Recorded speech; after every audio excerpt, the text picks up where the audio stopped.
Epstein files जैसे वाकयात से मौजूदा मुआशरे को कैसे बचाया जाए।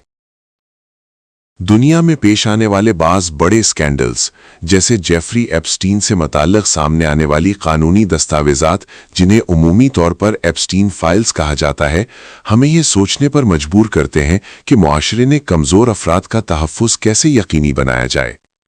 ये सिर्फ एक मुल्क या एक फ़र्द का मसला नहीं, बल्कि एक आलमी अखलाकी और समाजी चैलेंज है। सवाल ये है, हम अपने मौजूदा मुआशरे को ऐसे हालात से कैसे महफूज रख सकते हैं। एप्स्टीन फाइल्स क्या हैं?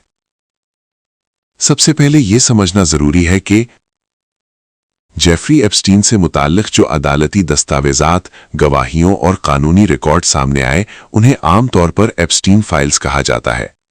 ये कोई एक किताब या एक फाइल नहीं है, बल्कि इनमें शामिल होते हैं अदालत के सरकारी कागजात, मुतासिरीन के बयानात, गवाहों की गवाहियां, ईमेल्स और राब्तों की तफसीलात, कानूनी कार्रवाई के रिकॉर्ड। जब अदालतों ने इनमें से कुछ दस्तावेज़ात अवाम के सामने जारी की, तो मीडिया और अवाम ने उन्हें इज्तिमाई तौर पर एप्स्टीन फाइल्स कहना शुरू कर दिया। जेफरी एप्स्टीन कौन था? जेफरी एप्स्टीन एक अमरीकी फाइनेंसर था जो बाअसर और अमीर शख्सियात से ताल्लुकात रखता था। उस पर इल्ज़ाम था कि वो कम उम्र लड़कियों को पैसे और धोखे से अपने पास बुलाता था, उनका जिनसी इस्तेहसाल करता था, बाज़ मामलात में इंसानी स्मगलिंग से भी वाबस्ता था। 2008 में उसे एक मुतनाज़िया प्ली डील के तहत हल्की सज़ा मिली। 2019 में उसे दोबारा गिरफ्तार किया गया, मगर मुकदमा मुकम्मल होने से पहले ही वो जेल में मुर्दा पाया गया। सरकारी रिपोर्ट के मुताबिक उसने खुदकुशी की। इस केस में उसकी करीबी साथी गिज़लीन मैक्सवेल को भी कसूरवार करार दिया गया और सज़ा सुनाई गई। आलमी सतह पर इंसाफ की बहस। ये केस सिर्फ एक मुजरिम का मामला नहीं रहा, बल्कि आलमी सतह पर कई सवालात उठे। क्या बाअसर अफराद कानून से बालातर होते हैं? क्या मुतासिरीन को मुकम्मल इंसाफ मिलता है? क्या प्ली डील जैसे मुआहदे ताकतवर लोगों को फायदा देते हैं? क्या अदालती निज़ाम शफ़ाफ और गैर जानिबदार है? दुनिया भर में ये बहस शुरू हुई कि कानून सबके लिए बराबर होना चाहिए, मुतासिरीन की हिफाजत और नफ्सियाती मदद ज़रूरी है, एहतसाब का निज़ाम मजबूत होना चाहिए, इंसानी स्मगलिंग के खिलाफ आलमी ताउन बढ़ाया जाए। मौजूदा दौर में ऐसे हालात से उम्मत मुस्लिमा कैसे बचे, ये सबसे अहम सवाल है। ऐसे वाक़यात हमें याद दिलाते हैं कि मुआशरा तब कमज़ोर होता है जब अखलाकी हुदूद ख़त्म हो जाए, एहतसाब कमज़ोर हो जाए, ताकतवर अफराद को खुली छूट मिल जाए। उम्मत मुस्लिमा को ये इक़दामात करने चाहिए। मजबूत दीनी व अखलाकी तरबियत, बच्चों और नौजवानों को हया, इफ़्फ़त और इस्लामी इक़दार की तालीम दी जाए। बच्चों की हिफाजत का निज़ाम, वालिदैन बच्चों से खुलकर बात करें, उन्हें गलत लम्स, बैड टच के बारे में तालीम दी जाए, ऑनलाइन खतरात से आगाह किया जाए। मजलूम की हिमायत, मुतासिरा फ़र्द को खामोश न कराया जाए, बल्कि उसकी मदद की जाए। शफ़ाफ निज़ाम एहतसाब, मसाजिद, मदारिस, इदारे और हुकूमत, सब में जवाबदेही का निज़ाम मजबूत किया जाए। इस्लाम हमें अदल, हया और जिम्मेदारी का निज़ाम देता है।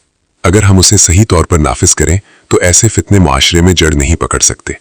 ये वाक़या हमें याद दिलाता है कि ताकत हमेशा कायम नहीं रहती, मगर इंसाफ हमेशा जिंदा रहता है। मजलूम की आह अर्श तक पहुंचती है। अगर हम अपने मुआशरे को कुरान और सुन्नत के उसूलों पर मजबूत करें तो हम बहुत से फितनों से महफूज रह सकते हैं। ये सिर्फ एक मुल्क या एक फ़र्द का मसला नहीं, बल्कि एक आलमी अखलाकी और समाजी चैलेंज है।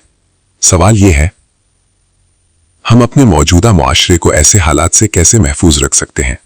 मजबूत अखलाकी बुनियाद। किसी भी मुआशरे की हिफाजत उसकी अखलाकी बुनियाद से होती है। जब हया, जिम्मेदारी और किरदार साजी कमज़ोर हो जाए तो इस्तेहसाल के रास्ते खुल जाते हैं। बच्चों और नौजवानों की तरबियत में अखलाकियात को मरकज़ी हैसियत दी जाए। मीडिया और सोशल मीडिया के इस्तेमाल में शऊर पैदा किया जाए। ख़ानदानी निज़ाम को मजबूत किया जाए। बच्चों और कमज़ोर तबकात का तहफ़्फ़ुज़। स्कूलों में हिफाजती आगाही प्रोग्राम, बच्चों को अच्छा और बुरा लम्स की तालीम, वालिदैन और असातिज़ा की तरबियत। शिकायत का महफूज निज़ाम। अगर बच्चे को मालूम हो कि वो बिला खौफ अपनी बात कह सकता है तो जुर्म छप नहीं सकता। कानून और एहतसाब का मजबूत निज़ाम। जब एहतसाब कमज़ोर हो जाता है तो ताकतवर लोग कानून से खेलने लगते हैं। कानून सबके लिए बराबर हो, प्ली डील या रियायत शफ़ाफ तरीके से हो, अदालती निज़ाम आज़ाद और गैर जानिबदार हो, इदारों की निगरानी मजबूत हो। यही वो चीज़ है जिसकी आलमी सतह पर बहस हुई कि इंसाफ ताकत से बाला होना चाहिए। मुआशरती खामोशी तोड़ना। अक्सर मुतासिरीन खौफ, बदनामी या दबाव की वजह से खामोश रहते हैं। हमें ऐसा माहौल बनाना होगा जहां मुतासिरा फर्द को इल्जाम न दिया जाए, उसे समाजी सपोर्ट मिले, उसकी इज्जत नफ्स महफूज रहे। मुआशरे की जिम्मेदारी है कि वो मजलूम का साथ दे। मीडिया और मालूमात की जिम्मेदारी। आज के दौर में अफवाहें तेजी से फैलती हैं। तहकीक के बगैर खबर न फैलाएं, सनसनी खेजी से बचें, सच्चाई और तवाजुन को तरजीह दें। सही मालूमात मुआशरे को मजबूत बनाती है, जबकि झूठी मालूमात इंतशार पैदा करती है। दीनी और रूहानी इस्लाह। एक मजबूत रूहानी निज़ाम इंसान को अंदर से मजबूत करता है। अल्लाह के खौफ और जवाबदेही का शऊर, हलाल और हराम की पहचान, नफ्स की इस्लाह, क़ियादत में तक़वा और दयानत। जब इंसान को ये यकीन हो कि हर अमल का हिसाब होगा तो वो जुल्म से बचता है।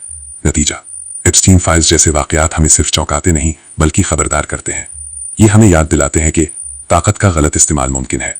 कमज़ोर अफराद को तहफ़्फ़ुज़ की ज़रूरत है। इंसाफ को मजबूत रखना मुआशरे की बका के लिए ज़रूरी है।